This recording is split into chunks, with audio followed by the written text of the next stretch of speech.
संसार का यह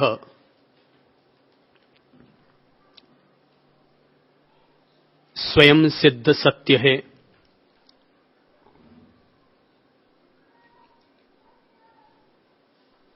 कि जिसका जन्म होता है उसे एक न एक दिन मृत्यु की दहलीज से अवश्य गुजरना पड़ता है।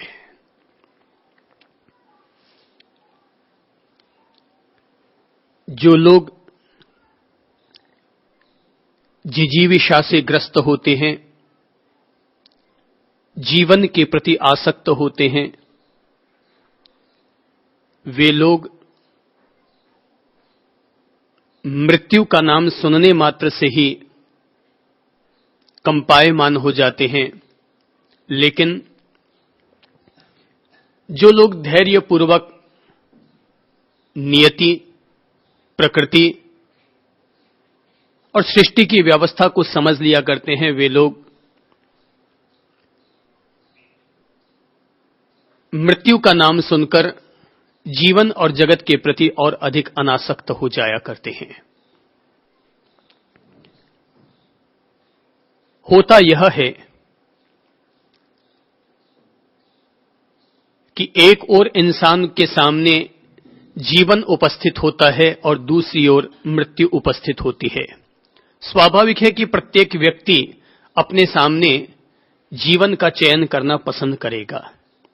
मृत्यु उसे लगता है जैसे जीवन की कोई मजबूरी है। लेकिन जीवन का सत्य यह बताता है कि मृत्यु इंसान की मजबूरी नहीं है, वरन मृत्यु प्रत्येक प्राणी की एक व्यवस्था है। जैसे घर के बुजुर्गों की अपनी एक व्यवस्था होती है, परिवार की अपनी मर्यादा होती है, ऐसे ही जीवन और जगत की भी अपनी एक व्यवस्था और मर्यादा हुआ करती है।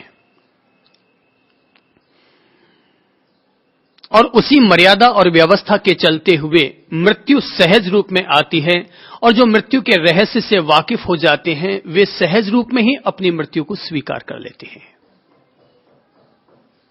बेहतर होगा कि इंसान कभी कभी नदिया के किनारे जाकर बैठे और आती जाती लहरों को देखे, बहते हुए पानी को देखे, सरोवर के किनारे बैठे और वहां बैठकर आती जाती लहरों को देखे, तो लहरों का उठना इंसान के सामने जन्म का प्रतीक बनेगा और लहरों का गिरना इंसान के सामने मृत्यु का। बेहतर होगा कि इंसान कभी कभी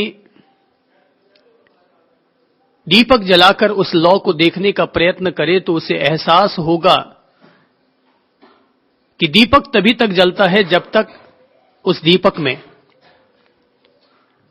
तेल होता है। हमारा जीवन भी तभी तक चलता है जब तक उसके साथ आयुष्य का तेल जुड़ा हुआ रहता है, और जैसे ही तेल खत्म कि दीपक खत्म।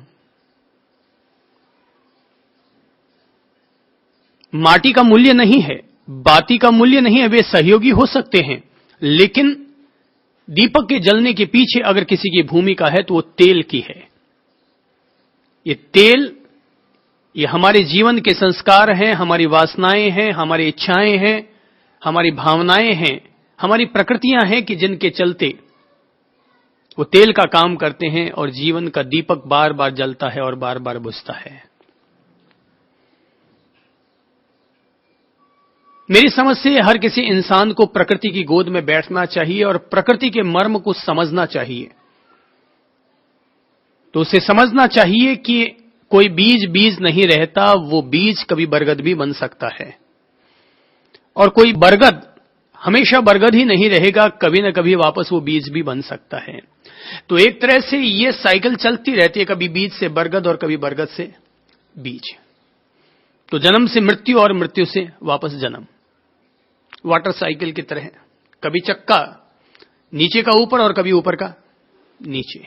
ये व्यवस्था सहज रूप में चलती रहती है। प्रकृति के सानिध्य में बैठने की बात मैं इसलिए कहता हूं क्योंकि प्रकृति के सानिध्य में बैठकर ही हम अपनी मृत्यु के प्रति अनासक्त हो सकते हैं, मृत्यु से निर्भय हो सकते हैं। जिस व्यक्ति ने मर्म समझ लिया कि प्रकृति की व्यवस्था है कि सुबह सूरज उगता है तो सांझ को वापस ढलता भी है, और रोज बरोज सूरज के उगने और अस्त होने को धैर्यपूर्वक समझने के बाद व्यक्ति अपने जन्म और मरण के प्रति भी सहज हो जाता है।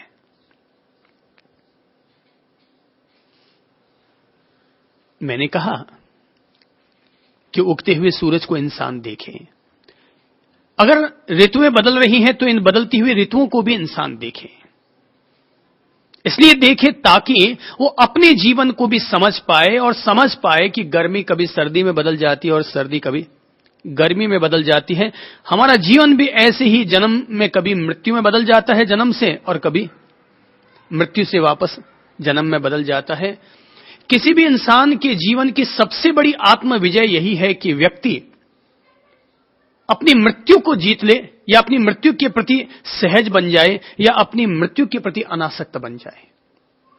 क्योंकि ये मृत्यु ही ऐसी चीज है जो कि हमें बार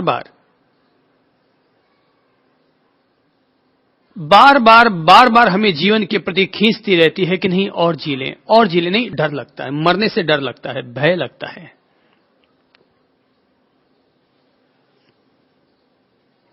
ऐसा नहीं है कि मैं कोई मृत्यु की प्रार्थना करता हूं, और प्रार्थना करने से मृत्यु आती भी नहीं है। ऐसा नहीं है कि इंसान जीवन की प्रार्थना करे तो जीवन ही आए। प्रकृति की एक व्यवस्था है, सब कुछ यहां क्रमबद्ध चलता रहता है। जन्म भी, मृत्यु भी, संयोग भी, वियोग भी, खिलना भी, मुरझाना भी, मिलना भी और बिछुड़ना भी। तो जिस व्यक्ति को यह बात समझ में आ गई कि मिलने के साथ बिछुड़ने का सत्य जुड़ा हुआ है, वह व्यक्ति प्रेम तो कर सकेगा पर मोह और ममता में अंधा नहीं होगा। कल ही मैं एक बात लिख रहा था कि जिस बात का सार यह था कि अगर कोई भी इंसान मोह ममता में अंधा हो जाएगा, उस व्यक्ति की हालत किसी धृतराष्ट्र की तरह हो जाएगी, जिसकी औलाद सदा दुःशासन और दुर्योधन जैसी ही बनेगी।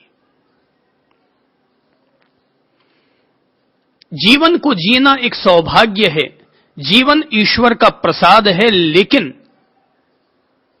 मृत्यु से भय खाकर के जीवन को जीना, जीवन से चिपके हुए रहना, यह इंसान का अंधा मोह है। सहज रूप में जीवन जिए, और जब मृत्यु आने लगे तो उसको भी सहज रूप से आलिंगनबद्ध कर लें। मृत्यु से डरना भी नहीं चाहिए, क्योंकि मृत्यु जीवन का उपसंहार है।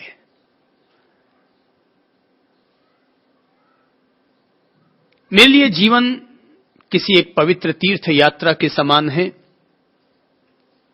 यह अलग बात है कि दुनिया के लोग पहाड़ों की तीर्थ यात्राएं करते हैं, मंदिरों की तीर्थ यात्राएं करते हैं, लेकिन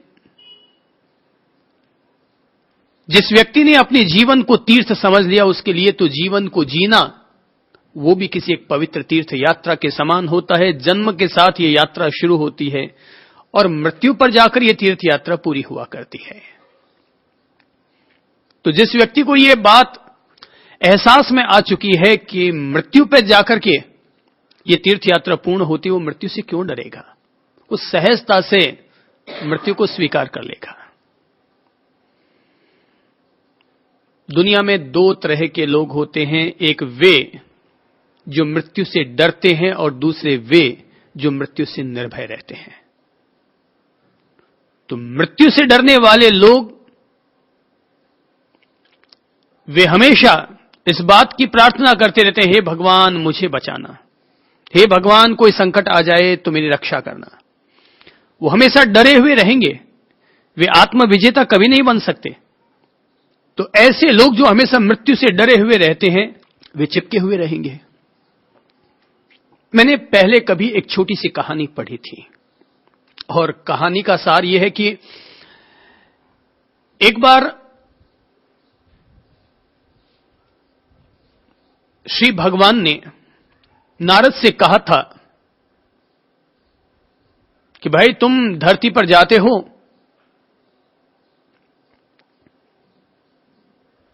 तो वहां से अगर तुम किसी को लाना चाहो अपने साथ बैकुंठ लोक में तो ले आना। शायद श्री भगवान नारद को कोई ज्ञान की किरण देना चाहते हो।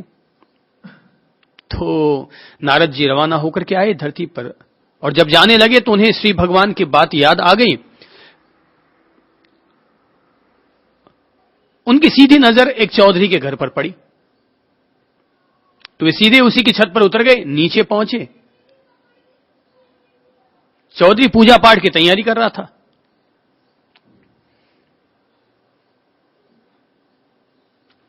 नारद जी ने श्री भगवान का संदेश चौधरी को सुनाया और कहा कि आओ भाई चलो स्वर्गलोक चलते हैं। चौधरी ने कहा, अरे महर्षि जी, ब्रह्मज्ञानी जी, आप भी कौन सी बात करने लग गए हैं? अभी तो मुझे बेटी ब्याहनी है, अभी तो कई मामले निपटाने हैं, अभी तो कई तरह की लेन देन करनी है। महाराज अभी मैं स्वर्गलोक नहीं चल सकता, अभी मुझे मैंने मृत्यु के बारे में सोचा ही नहीं अभी तक, और आप कहते हैं कि चलो स्वर्गलोक बैकुंठ, मुझे अभी नहीं मरना है।